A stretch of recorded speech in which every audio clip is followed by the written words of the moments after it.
Sean todos bienvenidos a este su espacio ¿Cómo están las cosas?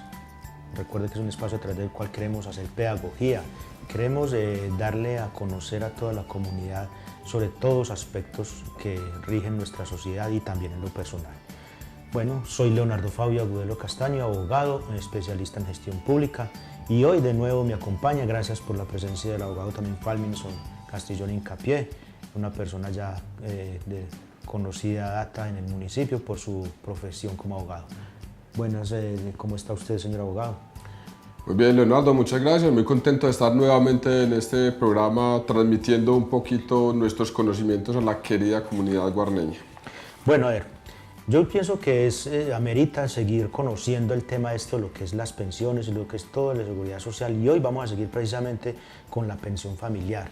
Pensión familiar es un aspecto para el cual pues tenemos unos requisitos y algunas particularidades de la misma, porque de todos modos es unir aquellas cotizaciones que tienen en común la pareja, ya sean esposos, ya sean compañeros.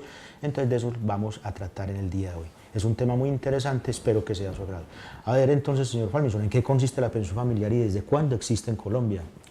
Claro que sí, Leonardo. La pensión familiar se creó en Colombia con la expedición de la ley 1580 del año 2012. Básicamente esta ley, Leonardo, pretende es como crear una cobertura mayor, es decir, permitir el acceso a este tipo de prestación, a una pensión, a aquellos grupos de la población que por determinadas circunstancias no pueden acceder a esta pensión. Para este caso particular, la pensión familiar lo que pretende es que accedan a la pensión de vejez los cónyuges o los compañeros que no han podido acreditar o no han podido reunir de manera individual los requisitos para acceder a esa pensión de vejez. A ver, ¿con base a qué surgió esa iniciativa o por qué fue? Pues porque es muy interesante, es muy bueno, muy óptimo, es un beneficio a la sociedad muy importante. Pues hombre, sencillamente si yo tengo 300 semanas y mi cónyuge tiene, por decir algo, 1000 o no sé cuántas, pues ya enseguida miraremos todos esos aspectos más expeditos. Pues hombre, sencillamente se unen, van a lograr ese objetivo tan primordial. Eso fue la iniciativa. ¿Por qué? ¿De dónde surgió? ¿Quién fue el que propició este espacio tan importante? Claro que sí. Principalmente uno de los móviles de esta iniciativa legislativa es como lograr uno de los objetivos que se trazó la Ley 100 de 1993. Esto es lograr una cobertura, una mayor posibilidad de acceso a las prestaciones del sistema de todos los habitantes del territorio nacional. ¿Qué se observa en la práctica? De que muchas veces los cónyuges, el esposo, la esposa, los compañeros permanentes no podían acceder a esta pensión, aún acreditando un récord importante de cotizaciones, es decir, tenían 800, 900, 1000 semanas, y aún así estas 1000 semanas no les permitían acceder a esa pensión de vejez. Entonces se permitió establecer estudios que se hicieron en su momento, de que si el cónyuge y si los cónyuges podían reunir entre ellos las semanas mínimas que establecía el Sistema General de Pensiones para acceder a esta pensión, era viable siempre y cuando acreditaran otros requisitos que establece la ley, porque también hay una situación que se presenta en este caso, Leonardo, y es evitar también que con este tipo de pensiones, así como con la pensión de sobrevivientes, se vaya a defraudar el sistema, es decir, como unas uniones convenientes de última hora con el ánimo de acceder a estas pensiones. Entonces lo que se busca aquí también es cumplir unos requisitos, no es solamente sumar las semanas para acceder a esta pensión, sino acreditar otros requisitos. Qué importante eso también, o sea que también aquellas personas que lo miran con el propósito de defraudar, de estar el sistema pues pervirtiéndolo, o sea que no les va a operar. ¿Qué personas, a ver, Falminson, pueden acceder a esta pensión familiar? ¿Quiénes aplican desde este punto de vista? Exacto, entonces en principio tenemos que identificar a qué sector de la población beneficia esta prestación. Y como su nombre lo indica, es una pensión familiar. Tiene por objeto es el núcleo de la sociedad, la familia, básicamente la pareja, los esposos o los compañeros permanentes. Es a ellos dos quienes está destinado esta pensión y son ellos dos quienes deberán acreditar los requisitos para mirar a ver si son sujetos o no para acceder a esta prestación del sistema. O sea, no aplica sino entre los compañeros o los cónyuges, no va a aplicar Pues es mejor dejar en claro también, quizás la pregunta sea un poco salida de tono, pero o sea que no aplicaría por decir algún hijo que tenga una discapacidad y que haya tenido unas semanas cotizadas, no va a aplicar. Simplemente va a ser es para eso. Eso es muy válido y hay que hacer esa claridad, ¿cierto? Pero de que llama una pensión familiar, eso no indica que es toda la familia, porque la familia se compone por Padre, madre, los padres, los hijos, ¿cierto? No se trata de sumar los aportes de todo ese núcleo familiar, sino solamente entre la pareja, compañeros o los esposos. Muy bien. A ver, ¿cuáles son entonces los requisitos? Ya esperemos que nos quede bien claro, señores comunidad, y le agradezco a Falminsor que nos dé mucha claridad en este sentido, porque los requisitos, para que aquellas personas que de pronto empiecen a analizar su compañero cuántas semanas tiene, yo cuántas semanas tengo, mi compañera cuántas semanas tiene, empecemos a dejar eso muy en claro, empecemos para que la comunidad tenga este aspecto en esa relevante situación. Sí, Leonardo, entonces, para acceder a la pensión familiar, básicamente tenemos que acreditar la calidad de cónyuges o de compañeros permanentes, ¿cierto? Tenemos que acreditar también las edades. Permíteme, Falminsor, entonces ya, va para que desmenucemos todo de una vez y no tengamos que luego retrotraer. Sí. Acreditar la calidad de cónyuge, compañeros, ya sabemos, se acredita la calidad de cónyuges con registro civil de matrimonio, ¿listo? Sí. Y la calidad de compañeros, pues eso puede mediante una declaración extrajuicio en una notaría y unos testigos, o qué otro requisito de pronto puede... Exactamente, son básicamente pruebas testimoniales de la convivencia. Ahora, también hay otros elementos que permiten acreditar esa calidad de compañeros permanentes, es decir, el cónyuge que tiene afiliada a su compañera permanente en calidad de beneficiario en salud. Exacto. Eso también permite inferir la existencia de un núcleo familiar, ¿cierto? La postulación a subsidios de vivienda, se postula el núcleo familiar, ahí se evidencia también claramente una intención de familia, porque debemos de entender que la familia se une también como con vocación aparte de lo que es sustentar la familia, procrear, ¿cierto? Se une también con el ánimo de salir adelante. Entonces todo este cuento de los subsidios que otorga el gobierno, la afiliación al sistema de salud, la afiliación al SISBEN, ¿cierto? De ese núcleo familiar, todo esto permite inferir como esa comunidad de vida entre estas personas. A ver, porque es que es muy importante, cuando yo afilio como beneficiario a una persona, pues a mi compañera, la afilio, eso casi que es una manera implícita de decir, esta es mi compañera o es mi esposa, o bueno, como se haya definido esa unión. Eso para que tengamos en cuenta, si yo la afilio como beneficiaria mía, prácticamente esa persona ya empieza a depender de mí. Entonces eso es otra situación a través de la cual podemos entrar a demostrar, obviamente. Eso. Y ahí tenemos que hacer una claridad.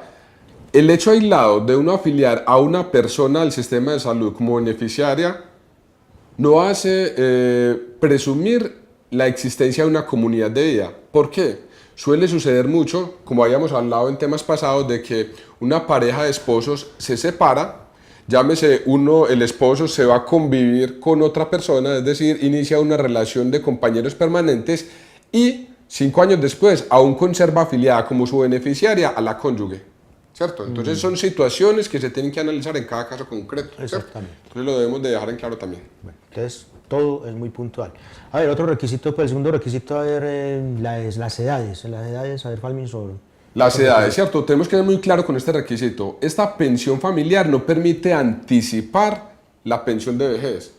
En esa medida se tienen que acreditar las edades mínimas para acceder a esa pensión. Es decir, las mujeres en la actualidad tienen que acreditar 57 años de edad y los hombres los 62 años de edad. Entonces, básicamente, para acceder a la pensión familiar se tiene que acreditar este requisito. Que es que mi compañero, el hombre tiene los 62 años y la mujer tiene 55 años. No pueden acceder. Tienen que acreditar los dos ese requisito. O igual, la mujer ya tiene los 57 años y el hombre tiene 58, tampoco le aplica. O sea que Tomo le toca seguir cotizando hasta que cumplan la edad. Sí, eso es muy importante desde ese punto de vista. Bueno, otro requisito, a ver, semanas, ¿cuántas semanas se tienen que tener? Las semanas, hay que ser muy claro también. Esta pensión familiar no reduce el número de las semanas, lo que permite es sumar las 2 semanas entre los cónyuges o los compañeros para acceder a una prestación. En esa medida, entre los dos deben de sumar como mínimo las semanas exigidas en el Sistema General de Pensiones. En este caso, la Ley 100 de 1993 consagra 1.300 semanas, lo cual quiere decir que entre los dos cónyuges o compañeros deben acreditar ese mínimo 1.300 semanas cotizadas al sistema. 1.300 semanas, o sea que entre los dos, o sea, si una pregunta de pronto que me surge acá, sí. Si entre los dos suman 1.500, 1.600 semanas, ¿tienen derecho a devolución de ese excedente? Muy importante esa pregunta, y esta pregunta aplica no solo para la pensión familiar, aplica también para la pensión de sobrevivientes, aplica también para la pensión de vejez. ¿Cuál es el asunto? La ley exige 1.300 semanas, antes exigían 1.000, antes exigían 500, dependiendo de la normatividad. Y eso vamos a ir subiendo porque el sistema va que eso va a ser progresivo el incremento de semanas para que nos pongamos pilas. Exacto, entonces, ¿qué pasa? Si uno logra acreditar 1.700, 1.900 semanas, uno dice, no, pero entonces yo necesitaba 1.300, entonces el excedente me lo van a devolver. No, porque el sistema como tal está concebido de una manera solidaria. Si estamos hablando del régimen de prima media, el sistema es solidario, ¿cierto? Exacto. Todos los aportes que usted haga contribuyen a financiar su pensión y a financiar también la pensión de otras personas que van a acceder eventualmente a esa prestación. Ahora, en el régimen de ahorro individual con solidaridad, no hablamos tanto de las semanas de cotización, sino que hablamos de un capital, ¿cierto? Un capital que puede traducirse en semanas. Uno puede hacer la cuenta y decir, no, pues yo tengo, por decir algo, en el fondo 200 millones de pesos en mi cuenta individual, lo que se traduce, por decir algo, en 1.800 semanas. Pero como en el régimen de ahorro individual no necesitamos semanas para acceder a la pensión, sino solamente un capital, no podemos hablar de que se va a volver un dinero, porque todo ese capital se va a tener en cuenta también para financiar la pensión.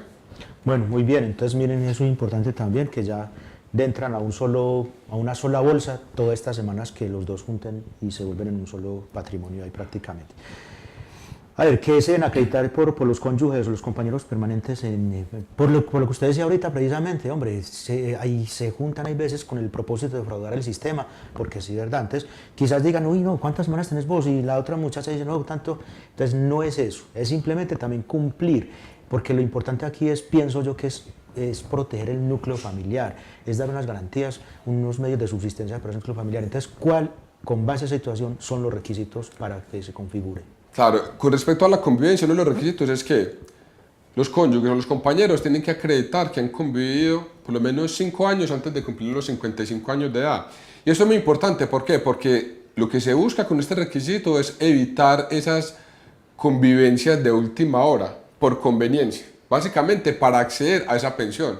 Entonces, deben de acreditar esa convivencia con esos 5 años anteriores, para poder después acreditar ya lo que es el requisito de las semanas, de las 1.300 semanas entre los cónyuges y los compañeros, el requisito de las edades, para poder acceder a esta prestación que otorga el sistema, ¿cierto? Entonces, a ver, muy importante esto, 5 años de convivencia, y que aclaremos bien, porque la situación, y que cada uno de ellos tenga ¿cuánta edad mínimo? 55 años de edad, antes de los 55 años de edad, ¿cierto? 55 años de edad, ¿cierto?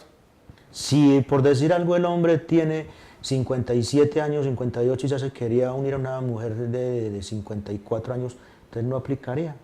No aplicaría para este caso puntual, ¿cierto? Porque la ley exige ese requisito, 5 años de convivencia. Muy importante todo esto. Es evitar también como esa conveniencia de las uniones de última hora con el ánimo de acceder a esta prestación. ¿Sí? Bueno, a ver, dentro del aspecto, porque como se trata de proteger las personas más con menos capacidad económica, ¿qué otro requisito de pronto está generándose para este punto de vista? Claro, los compañeros o los cónyuges deben de pertenecer a un nivel del Sisbén catalogado en el 1 o en el 2, ¿cierto? Un requisito también que es importante, porque aquí lo que se busca también es, como le digo, beneficiar a un sector de la población que queda desprotegido, que no ha tenido la oportunidad de acceder de manera individual a esa prestación del sistema, y en esa medida se busca favorecer, en este caso, a este sector de la población. Permítame, Falvinson, vamos a un pequeño corte y en un momento retornamos para continuar con este programa tan especial en este sentido. Muchas gracias.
Gracias por continuar con nosotros en estos espacios, ¿cómo están las cosas? Bueno, vamos a retomar, Falmin, sobre lo del CISBEN, porque es algo que de pronto, pues, que el propósito sea muy bien, pues, generar unos recursos para una población que quizás es de pronto la más deprimida o un poquito más, con más situación de precariedad.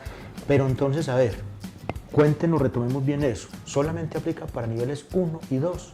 Los otros niveles, ¿qué pasaría con ellos? No, definitivamente es imposible, o hay algún método jurídico, algún mecanismo jurídico a través del cual se puede hacer validar esa situación. O otra circunstancia también, ella en estrato, en nivel 1, el CISBEN, y él en nivel 3 o 4, ¿cómo aplicaría? Mire que son todas esas variables las que de pronto debemos de desmenuzar bien. Claro que sí, Leonardo. De pronto comparto un poco la inquietud porque uno diría, bueno, ¿qué pasa con aquellas familias que están catalogadas en el nivel 3 del CISBEN? ¿No tendrían derecho a acceder a esta pensión familiar? Pero entonces aquí tenemos que decir que el legislador, en su amplio poder de delimitar estos aspectos legales, estableció de que como uno de los requisitos para acceder a esta pensión familiar era aquellas personas que estaban clasificadas en el nivel 1 y 2. Ahora, ¿qué pasa con aquellas personas de que una está clasificada, los cónyuges, compañeros, que uno está en el 2 y otro está en el 3?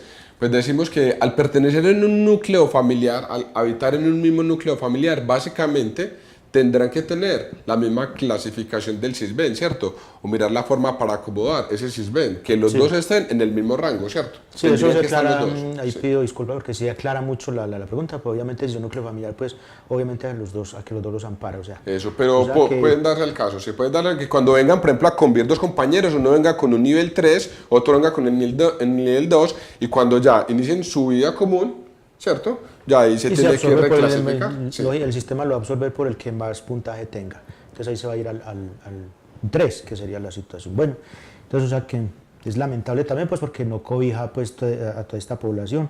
O sea que aquella persona, si el cónyuge está en el nivel 3 o 4 y si está en el nivel 3, y si esta persona tiene 600 semanas la mujer y el hombre tiene unas 700, 800 semanas, pues no les va a poder aplicar y sencillamente les queda el mecanismo de ¿qué? Hacer recobro de esos aportes que allí tienen. De esos dineros, o continuar cotizando al sistema para lograr acceder de manera individual a la pensión de vejez cada uno. Exactamente. Bueno, los posibles beneficiarios, ¿cómo debieron haber cotizado, edades, toda esta situación, Falminson, también? Bueno, ya habíamos mencionado las edades, entonces se tienen que acreditar como mínimo la edad que cada uno deba cumplir en el Sistema General de Pensiones.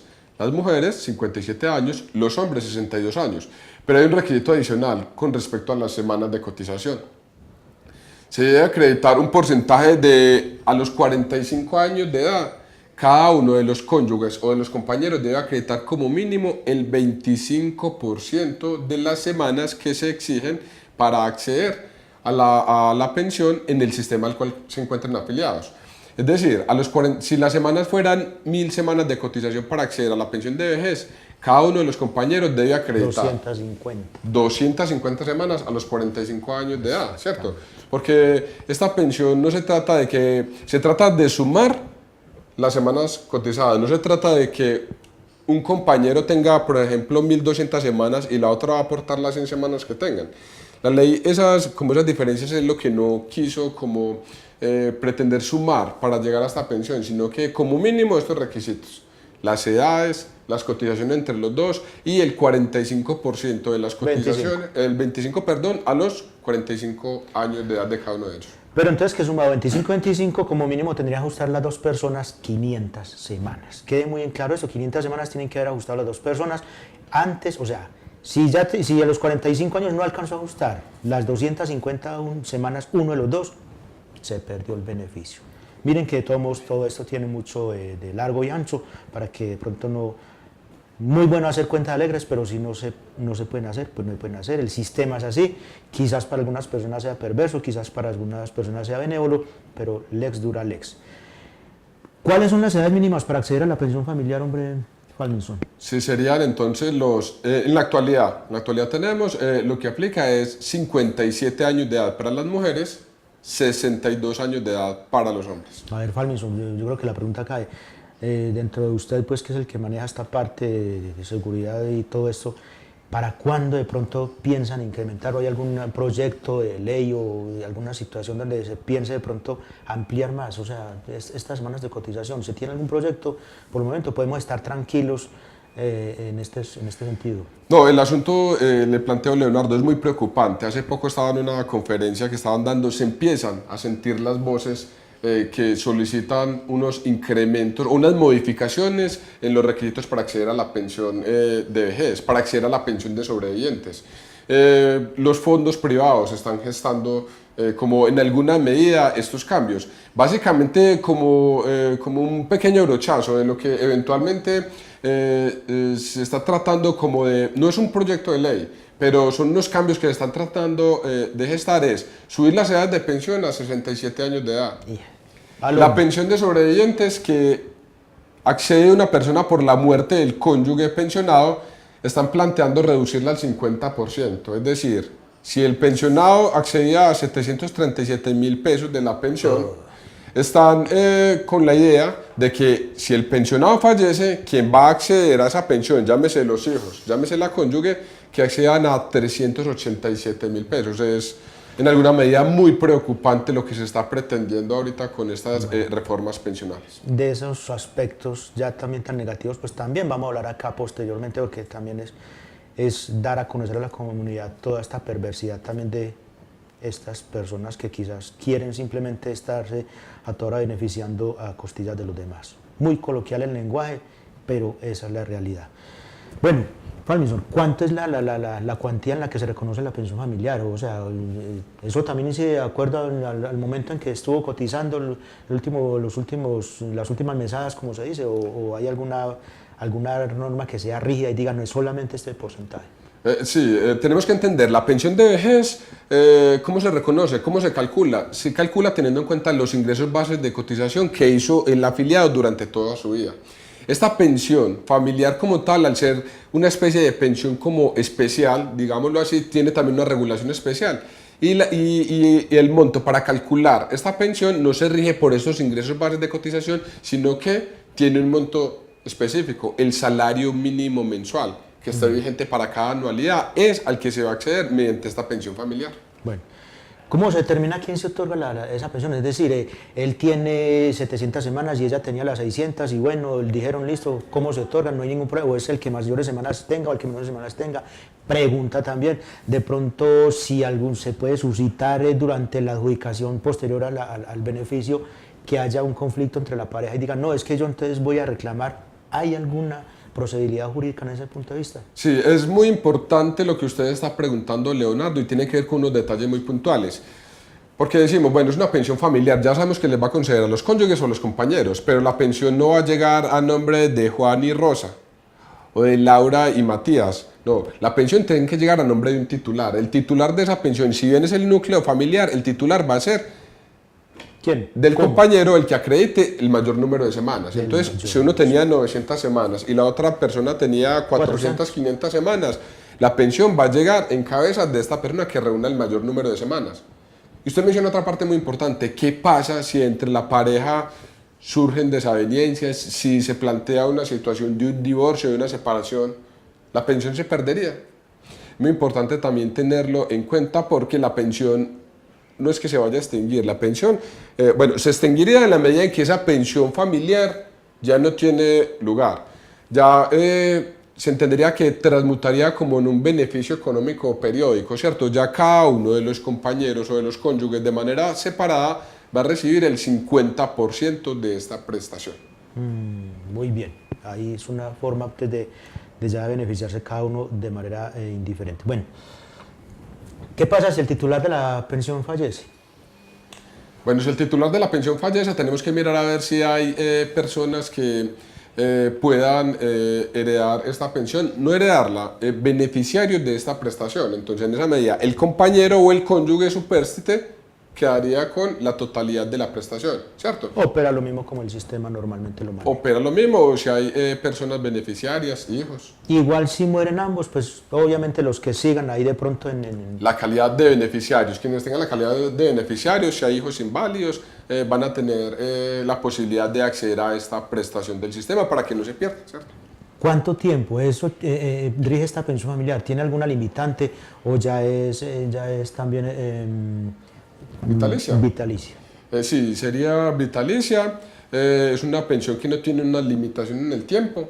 La mayoría de las prestaciones en el sistema son vitalicias, son por ejemplo la pensión de invalidez que tiene una limitación de una calificación que se vaya haciendo, que tiene la posibilidad la administradora de hacerla cada 3 años, o una pensión de sobrevivientes cuando la cónyuge superstite tiene menos de 30 años, hay una limitación temporal, pero en este caso la pensión familiar es vitalicia hasta cuando los compañeros o cónyuges estén vivos. Bueno, desde su aspecto profesional, Falminson, ¿qué recomienda usted? ¿Esta figura sí es sana o no es sana? No, esta figura inclusive en los motivos como tal y en la práctica, aunque advierto de que es una figura novedosa, a pesar de que es desde el año 2012 que se está implementando, todavía no se ha entrado como a aplicar mucho, es decir, no se han presentado muchas demandas para el reconocimiento de esta prestación, pero sin lugar a dudas es un motivo muy loable que permite a estos núcleos familiares que no logran acceder de manera individual a la pensión, acceder de manera conjunta a la prestación, a una pensión familiar que le va a permitir como llevar una vejez más digna en términos de una calidad de vida. Señores comunidad, con esto hemos llegado al final de otro espacio más de cómo están las cosas. Recuerde escribirnos a cómo están las cosas guarne@gmail.com. También cualquier asesoría de manera personal, pues aquí en la oficina del doctor Falminson, un abogado que maneja muy bien este aspecto. Recuérdenos la dirección, por favor, señor abogado. Claro que sí, mi nombre es Falminson Castrillón, estamos ubicados a todo el frente de Bancolombia. Mi teléfono es el 313-615-3836. En la oficina con todo gusto estaremos prestos para atenderlo en lo que requiera. Les habló Leonardo Fabio Agudelo Castaño, abogado. En otra oportunidad nos veremos. Muchas gracias.